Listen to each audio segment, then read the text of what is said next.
You're listening to the Good Question Podcast with Richard Jacobs. Our goal is to make each of our guests exclaim, that's a good question.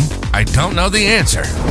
Because when that happens, it means you, the listener, may be inspired to learn more beyond the interview and to ask great questions yourself that lead to new insights. In this podcast, we cover historical and current anthropology, comparative religion, and history. Welcome, and let's get started. Hello, this is Richard Jacobs with the Good Question Podcast. I'm speaking to Avi Kumar. He's the founder and CEO of KUWARE, KUWARE, WhoWear Incorporated. They're a marketing and advertising agency that focus on growing businesses through organic and paid media. So we're going to talk about how they do it and what's special about their method. So Avi, thanks for coming. Thank you, Richard, for having me here. Yeah, if you would, let's start out with a little bit about your background. How did you get into marketing and advertising? I've been doing this marketing and advertising for now kind of 18 years. This company has existed for 16 years. Before that, my background is hardcore hardware architecture, working for Intel, Motorola, Apple, and such. So I moved from there to marketing as we got into more products in those businesses and slowly evolved from doing first e-commerce, which seemed like a little bit more technical, closer to what I understood.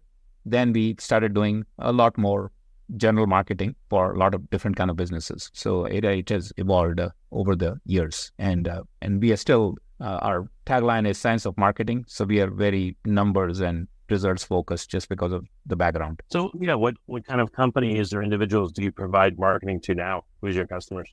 So now it has two distinct groups. One is kind of a national brands, which is they want to big brands. But the one which is kind of has become something which I'm very interested in, we got into it just 3 years back, is for local businesses. And the reason it's interesting is these are our big business. We have been doing that for a while and we still do that. But we found for smaller businesses, the marketing requirements and advertising requirements are actually quite stringent because they don't have money like our big customers to kind of experiment around. If it cannot be done quickly in a month or two, they will not keep the business around and they're tight on money. So that's the one which we have started doing a lot more. And it happened about 3 years back. I acquired a white label agency, Invisible PPC, which was exclusively focused on doing ads on behalf of other marketing agencies, but for all local businesses. So we already kind of were doing general marketing for everybody. And when we acquired that, we said, you know what, this is an interesting area and how it is done. And it has to be done very cost effectively. And it has its own challenges of managing things very tightly versus experimenting around with the money, the ad budget especially. So that's the area we are doing a lot more work on now, while we still are doing bigger clients as well. Yeah, that's unusual because I've heard from a lot of marketers that will deal with mom and pops and then they're frustrated because they say they have no money, they have no ability to deal with a down month or so, but yet you're focusing on them.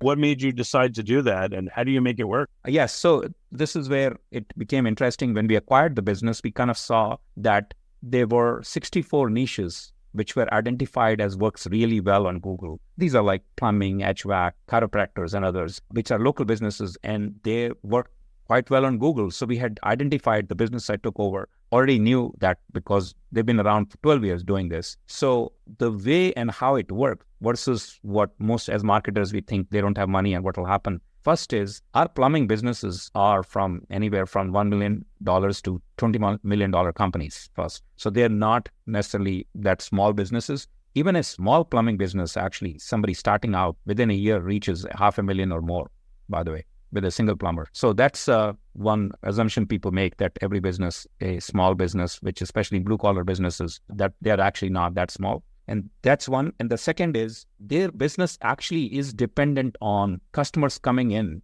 every day because they have their labor cost, their equipment cost every day, which if it sits around, costs them a lot of money. So any of those business which are, once they set up the business and they are seriously in business, they actually need it's like they cannot live without the marketing and advertising in some ways, because that's the only way, they can keep getting continuous business, because word of mouth and other ways, I'm going to start a business and eventually it'll be word of mouth. Eventually I'll figure out that just doesn't work for these businesses. They need a continuous stream of phone ringing every day. What's interesting is that So you can make the pitch to a company, look, instead of having a full-time person that you have to pay benefits and taxes and all this other stuff, you could hire our agency, meaning you, and you only pay for what you use. So it's a lot more efficient for you. Absolutely. So the ones who try to do in-house, even the larger ones, if you do in-house, you'll have just one person maybe, right? Maybe two. And any of these things requires, as you know, in marketing, a lot more skills than just what one person can bring to the table. There'll be Google ads, there'll be website changes that you need to do the local SEO, and all those one person, it's hard to do. But that's exactly Richard, the pitch you made is what we tell them, that you calculate how much it is. You're going to spend on one or two people for similar money, or sometimes a little lesser. You can get a full team working for you. Of course, the team works on partial basis. Each account manager manages multiple accounts, but they are the experts. So, and because if you think it's plumbing, we have hundreds of plumbers, right? So we have so much data which tells us what will work, what will not work, versus somebody in-house trying to figure out that what will work or not work. And especially these are established businesses, or what you're selling is well understood. So there's no figuring out to do. Like in big marketing with startups and all the time is spent in figuring out what to sell. Is it the product, is the market fit and all. There is no such thing here. All that is very well understood. So which means anybody who's been doing it for long with a lot of data can do a lot better than somebody who's just trying to, hire somebody to do it, or your nephew, niece, or somebody trying to do social media will just not work as well. So what you find that, it's not free, but SEO type activity, organic activity works, or is paid, like pay-per-click works better, or do you mix it? So any business which is doing any reasonable amount of business will requires both, got to do both, but they will have to rely on ads for growing the business. I mean, it's given. So anybody who's reaching 2 to 10 million or going up there, they have to do ads, because all of these businesses, people search, right? Leaking pipes or sewer repair. And first thing they do is Google search. And when they do Google search, you got to show up. Your organic is great. You can have organic, but if somebody else's ad shows up on top, most people don't even look what they search for.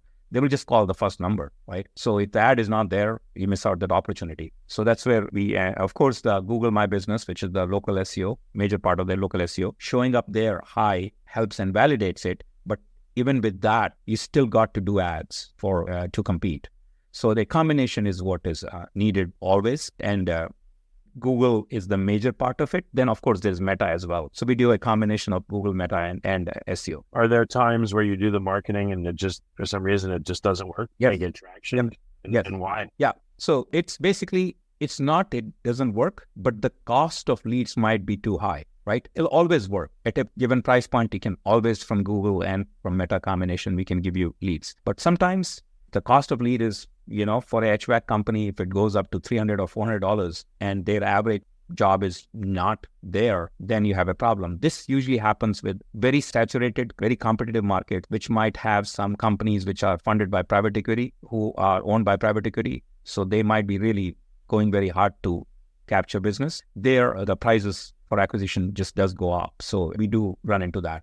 So you will still get a lead, but it will be expensive. And then usually the answer we have is that, hey, this is what the market is doing right now. We can see others, what they're doing. We have built some competitive tools which tells us what others are doing. So the best thing a business could do is work on increasing their margins. So you can have a little bit more money for that to sail through the market. That's all. That's the only way to deal with that. So it does happen. It's not common though, but it does happen in quite a few markets. What about the customers themselves? Do they sometimes freak out?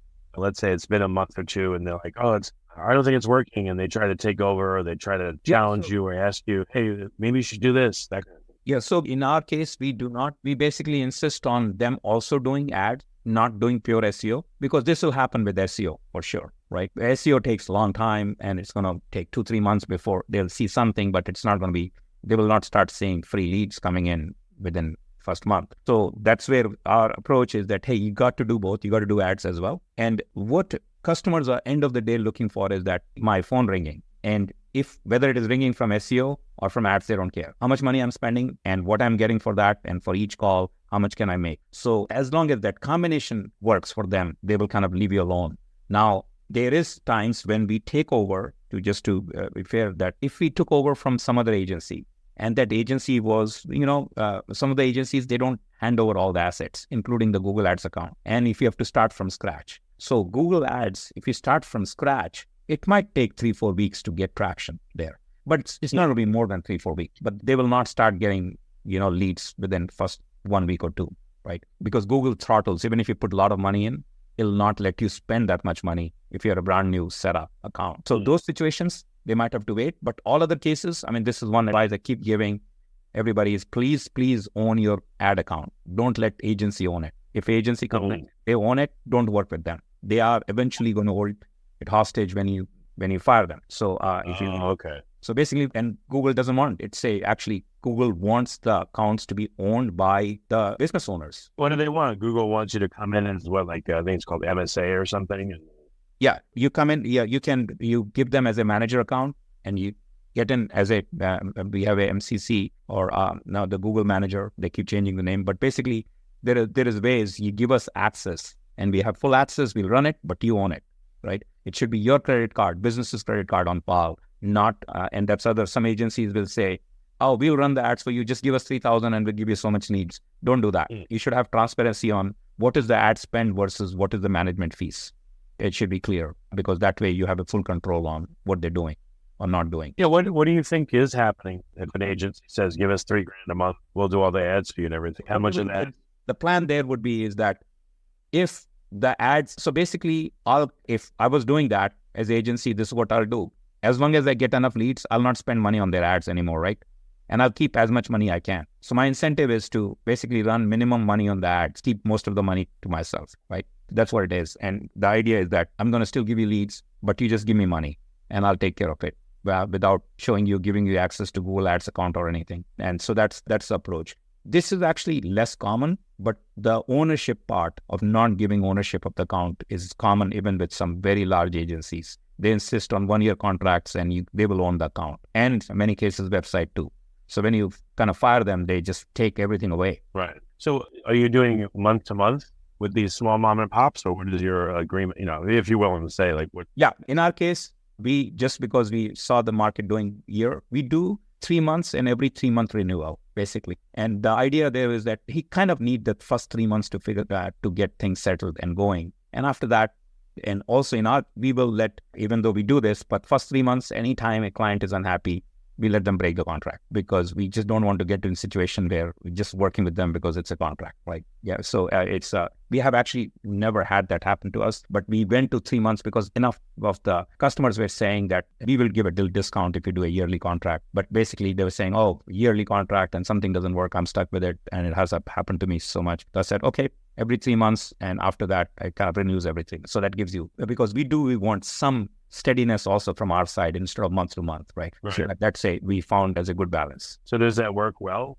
Yes. The 3 months. Yeah. So for us, it is, if once they are there for 3 months, they'll be there for years, basically. That's how, it just goes on after that, right? Because this is the best way to describe how the relationship works. So they say a plumber in Chicago or client, and they will call us and say, hey, this weekend, we're going to be off. We're taking longer weekend off. Can you stop the phones ringing? So we are not really ringing their phones directly, but they associate what we do directly with their phone ringing so much that they don't call us and say, reduce the ad budget or anything. They just say, can you stop the phones ringing? Or our phones have not run enough today.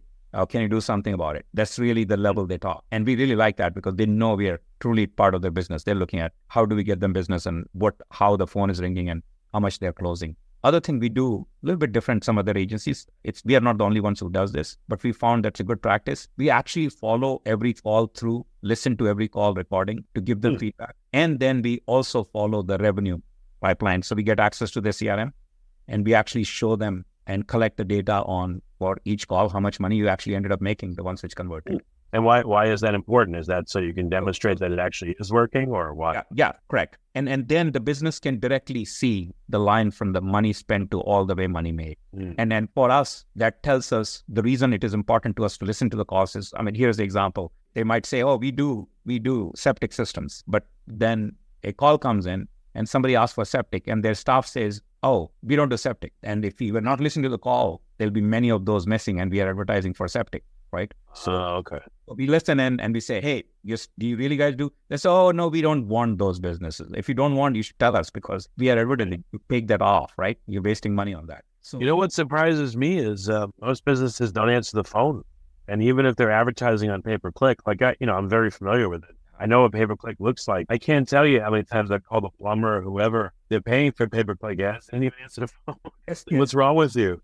Yes, correct. And we track that also, unanswered calls and everything, and we push back on them with the clients, right? That we have a requirement that, hey, either if you say 24/7, so there are a lot of these business. What do they tell you, by the way, when a client is not good about answering the phone? Are they usually, is the boss surprised, or they give excuses, or like what do they say? Yeah, so usually at least our clients say good, and they say, hey, that's way too many. We need to figure out what happened. In one case, like they changed the phone system. They were so mad at missing too many calls. The whole phone system got sent because phone system was not directing correctly. So the owners are very happy to see that we actually give them a report on how many calls didn't go answered, or how long the wait was, or how many went to the answering machine, and did we follow up or not. We track all that. So it's kind of, we get into their business a little bit on that part and make sure that happens. And it is actually self-serving for us too, because if we can do that in long run, they'll keep us around forever, right? That's excellent. So you have to tell the businesses, and you have to give them a talk, like a heart-to-heart talk, before you start working with them. How do you qualify them and make sure you're not going to work with someone that's just going to not listen and obfuscate and just be a problem? So there are two situations where we will fire a business or not work with the business. Of course, probably three. If they stop paying or something, of course, everybody will. That's one. But the two situations are, one, if they are rude or not working very well with our account managers. So we have our account managers can fire any of our businesses. So if they are, which happens sometimes, that they are just not, nice to the account manager and not professional. So we value our employees. None of our people are contractors. They're all employees. Even the offshore ones, they're all employees. So that's one thing we don't allow. And then the other one is what you're describing, that if we see that they consistently for a couple of months don't listen and are missing business opportunities, we will usually kind of tell them that we want to move on, because the reality is that if not now, 3-4 months later, we will be fired for sure, because they're going to blame this didn't work, we might as well move on, because they're just not doing their part. And then the other scenario which you described, not answering phone, sometimes it happens is the people who are answering phone, they're just not very good. Then we do give them feedback, hey, get them some training. We don't do the training, but we'll recommend get your salespeople answering phone some training and get them. Other scenario is what we call a wrong service call, where if they want to get a competition call, if it is a ABC HVAC, and the call is for XYZ, and we might be intentionally advertising XYZ, if their person picking up the phone and says wrong number, they just wasted an opportunity, right? So they need to be smart enough to say, yeah, we are not XYZ, but we are a HVAC too. Oh, interesting. And that gets business. That works. Yes. That's funny. So how much, I know every business is different, everything's different, but what is a possible result from your work? I mean, how much have you been able to improve some businesses?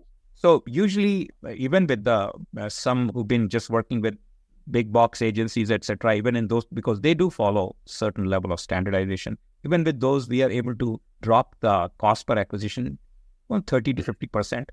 So that's a good and if they were doing it in-house, then we could really half their acquisition cost easily. But otherwise, we'll be able to drop it from wherever they were. That's the one measure, that whatever you're paying for acquiring a real paying customer, with us coming in, we can drop that cost, is one. And the second one is many customers who are, their problem, the growing customers is, I want more calls. I want even more. I'm getting 2 more trucks. Can you get me that volume?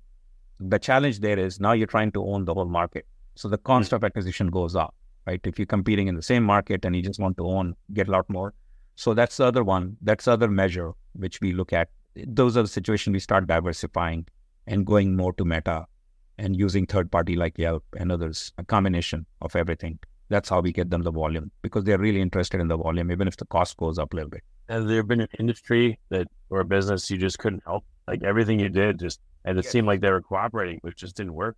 Yes. So the painting businesses, we have had trouble sometimes in some areas, because when they say, we're going to do only, the business said, we want only exterior painting jobs, and we want only in this outskirts of Houston, just this area. So there's not enough calls specifically they're expensive basically, if there are few, because he's competing for those. So those ones are the ones where we kind of said, it's just not going to work, what you're trying to do. Their reasoning was that it's more margins outside. They said we can do inside, but we don't want to do it. So, okay. So there are situations like that where just basically it comes down to the cost per acquisition. Is it palatable to them at that point in that market where they are? And that's, if it is not, then it will not work. What kind of industries do you work with? People listening, if they're a plumber, it sounds like you work with them. Like, what are your top industries? Any of the local service businesses is the big ones for us right now. So which means it can be chiropractor, doctor, anything. Either they come to your office or you go to their home. Those businesses locally is what we work with right now. Okay. And you could work with people all over the U.S.? Like, what's the criteria in terms of location? Yes. Yeah. All over U.S. And we have few in Canada as well, customers. Okay. What would be a minimum budget in order for your work to be effective? Like, what's the ballpark? What they would need to spend? If they're going to do ads, they're going to spend at least, so the lowest level of engagement will be, we got a website, we got everything, just kind of manage our ads more effectively. So that will require them to spend a couple of $1,000 a month on ads. And then our management fees of $995, kind of, so $2,000 to $3,000 a month is what they need to have for acquisition minimum, including everything. Yeah. On the higher end, some of our clients are spending like $100,000 or more on the ad spend. Oh, wow. Yeah. So, but that's on the lower end, that's where it ends up, a couple of thousand. For a small business, like a plumber, let's say they're up, 1 to 2 million, top line revenue. Does this online marketing, is this like the lion's share of all their marketing? Yes. Or is it just a small piece of everything they do? Yes, this is it.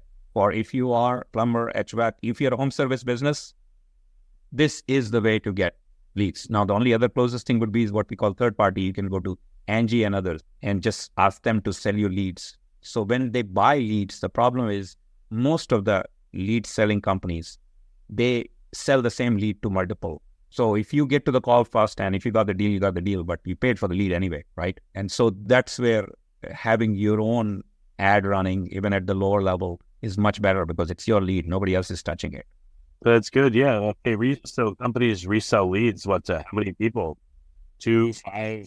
I don't know exactly, but we have had multiple instances of customers coming to us and saying, "Oh, this happened," but then they were already sold. They told us, "Oh, got this." So that's where we said, just watch for that kind of a thing.